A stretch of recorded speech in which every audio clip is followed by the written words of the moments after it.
Assalamualaikum warahmatullahi wabarakatuh. Selamat pagi semuanya. Perkenalkan, nama saya Farah Afida dari UIN Syed Ali Rahmatullah Tulungagung dari jurusan PGMI kelas 4D.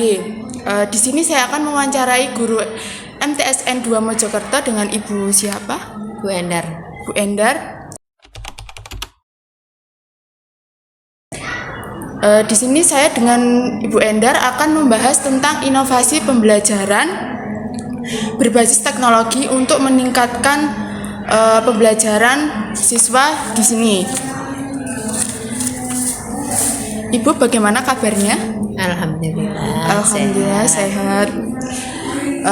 Langsung saja untuk pertanyaannya, yaitu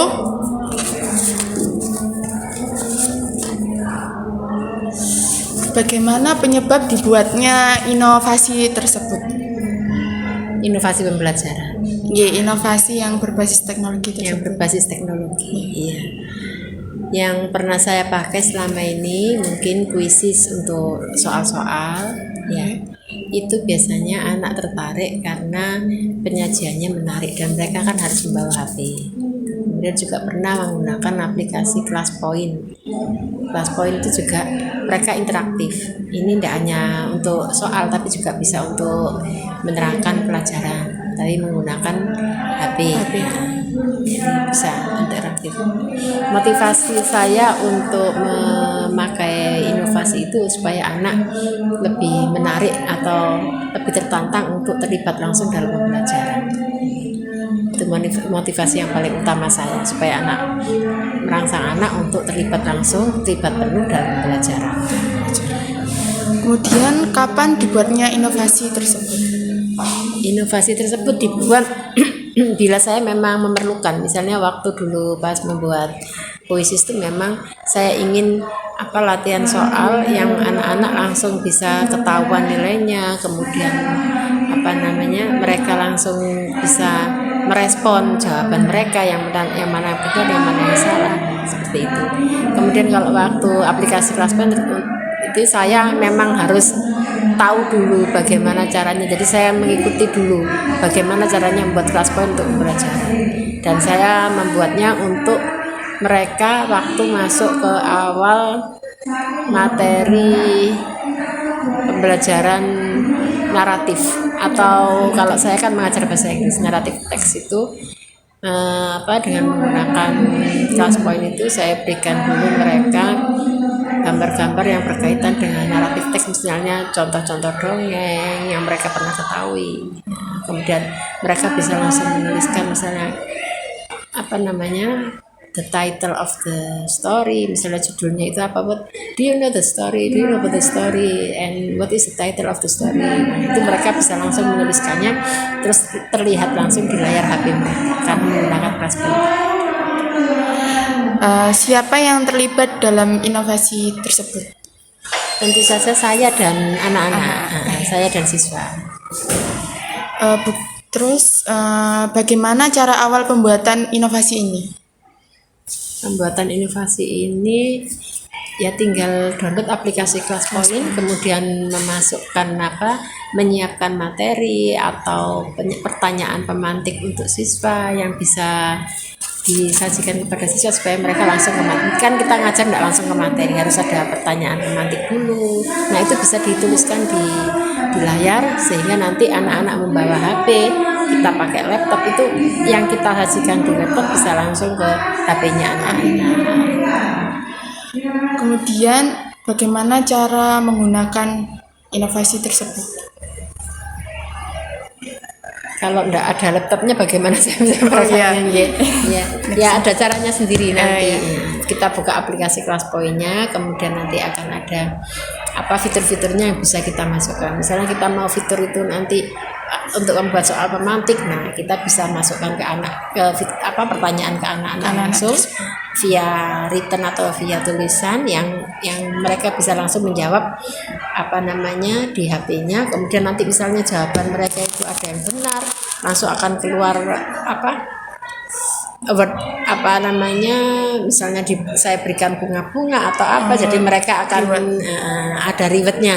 Itu nanti mereka akan tertarik senang gitu loh kalau oh jawaban saya betul, nah dapatnya itu seperti itu.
Kemudian bagaimana cara mensosialisasikan inovasi ini ke pihak yang berkepentingan?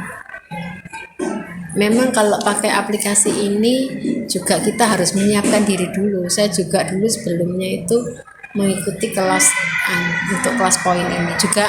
Kalau misalnya ini juga harus ada guru-guru juga harus bisa ada biayanya, karena misalnya kalau kita mau yang gratis itu mungkin hanya sekitar 20 anak atau 25 anak, tapi kalau misalnya kita berbayar nanti bisa semua anak terlibat. Saya kemarin masih pakai yang gratis, jadi gantian. Nah, setelah saya ini, mereka yang menjawab ini selesai, terus nanti yang lainnya ikut. Gitu. Mungkin next nanti saya akan beli yang full, jadi nanti semuanya bisa terlibat. Apakah ada dampak perubahan dan manfaat pada inovasi ini? Ya jelas, anak-anak sangat tertarik, apalagi ada rewardnya, misalnya mereka menjawab betul, kemudian kan langsung kelihatan siapa yang aktif, kan ada nama-namanya sudah. Nah, itu kan kelihatan sekali. Siapa saja yang merasakan manfaat dari inovasi ini? Baik guru, siswa, dan semua teman-teman di sekolah yang juga ikut menggunakan aplikasi ini. Apakah ada hambatan, tantangan, atau kekurangan? Jika ada, bagaimana cara mengatasi? Ya itu tadi, karena yang free itu mungkin hanya untuk sekitar 25 siswa, makanya saya harus memanage waktu supaya mereka semua itu bisa ikut terlibat dalam aplikasi itu. Jadi saya atur dulu mungkin yang nomor 1 sampai 25 atau nomor 1 sampai, kan satu kelas 32 atau sampai 16 itu nanti untuk yang pertanyaan pertama atau pemantik pertama. Begitu nanti saya masuk yang kedua, yang 1 sampai 16 saya berikan latihan soal di buku atau bagaimana. Nanti yang kemudian berikutnya saya berikan aplikasi. Seperti itu. Jadi harus disiasati. Apakah ada inovasi atau teknologi yang menarik yang ingin disampaikan dan apakah berdampak pada peningkatan pembelajaran? Ya, sekarang banyak sekali kan inovasi yang menarik itu. Tapi ada kalanya kita menarik itu bukan hanya dengan menggunakan aplikasi. Jadi kita bisa menggunakan teknologi-teknologi yang sederhana supaya anak itu tertarik pada atau terlibat pada materi kita. Saya sudah banyak melakukan beberapa itu. Misalnya ada picture series juga. Ya, picture series itu gambar yang berseri, nanti saya berikan ke anak. Itu juga bisa untuk merangsang anak untuk bercerita, kemudian mengumpulkan kosakata kalau bahasa Inggris ya. Kemudian untuk menulis juga saya berikan picture series dulu make a group of 4, jadi membuat kelompok dulu 4 orang, kemudian saya berikan gambarnya, saya suruh ngurutkan dulu, awal-awal itu ngurutkan dulu, kemudian setelah mengurutkan selesai, kira-kira misalnya itu kalau dulu materinya saya tentang procedure atau cara melakukan, atau dulu yang kelas itu memasak, jadi ada resep-resep masakan. Nah, I give them some picture, saya berikan mereka beberapa gambar. Jadi untuk kelompok dulu, kelompok ini nanti how to make fried rice, how to make fried noodle, terus ada lagi yang how to make dan lain-lain itu ya. Kemudian saya berikan masing-masing, jadi saya memang harus prepare picture seriesnya dulu. Itu nanti saya suruh ngurutkan, setelah ngurutkan saya berikan list of sentences based on the pictures they have to arrange. Jadi mereka saya berikan kalimatnya dari sesuai dengan gambar itu tadi. Nah, mereka urutkan, oh gambar ini kalimatnya yang ini. Setelah urut gambarnya, sekarang urutkan kalimatnya. Nah, setelah itu nanti mereka akan belajar. Oh, kalau misalnya memotong itu chop the vegetable atau kan nanti kelihatan kosakatanya seperti itu. Itu untuk langkah ke berikutnya, untuk masih masuk supaya anak nanti bisa mengucapkan atau menulis dalam bahasa Inggris seperti itu. Jadi banyak sekali ya Mbak. Itu kan tidak pakai aplikasi tapi kita bisa untuk merangsang anak untuk terlibat dalam pembelajaran. Sudah seru seperti itu, senang. Kita pakai gambarnya juga gambar real. Saya di rumah saya fotokan, saya fotokan misalnya cara membuat ini atau cara membuat jus apokat. Nah, saya foto-foto gitu, kemudian saya taruh di itu kertas kertas yang agak tebal, saya potong-potong, nah saya bagi di kelas-kelas itu per kelompok. Itu tadi wawancara dari Ibu Endar. Banyak sekali manfaatnya ya ternyata, nggak hanya dari teknologi tetapi juga dari picture series atau teknologi sederhana. Teknologi sederhana tadi. Sekian dari saya. Apabila ada salah kata saya mohon maaf. Wassalamualaikum warahmatullahi wabarakatuh. Waalaikumsalam. Dapat disimpulkan dari wawancara Ibu Endar tadi bahwa teknologi itu tidak hanya berbasis aplikasi saja, bisa dari teknologi sederhana seperti picture series, di mana ibunya tadi menfoto step demi step, kemudian ditunjukkan kepada siswa dan siswa pun dapat merangkainya. Sekian dari saya. Wassalamualaikum warahmatullahi wabarakatuh.